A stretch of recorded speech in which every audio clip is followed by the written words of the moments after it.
Bizde bu жерде нөлдік 69-шасы бойынша сіздерге жеңіл тапсырмалар алып келдім. Әуелі сабақ бастамасын ойыңызды бір мезгіл ширатып алайық. 8 бен 7-нің бөліндісі. 8 бен 7-нің бөліндісі. Қараймыз.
бағалаймыз.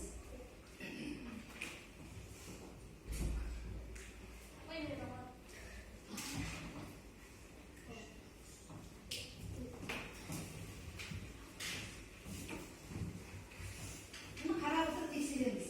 Сіздердің шығарған еңбектеріңізде тақтадағы екеуі бірдей ме?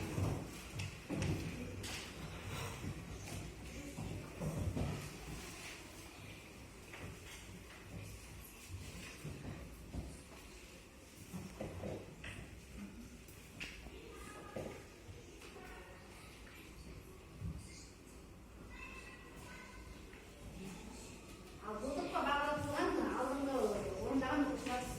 Яғни қанша балға бағаладыңыз? Менде 6 бал. Өйткені мен барлық бағамды дұрыс шығардым. Өте жақсы. Яғни сенде қанша бар?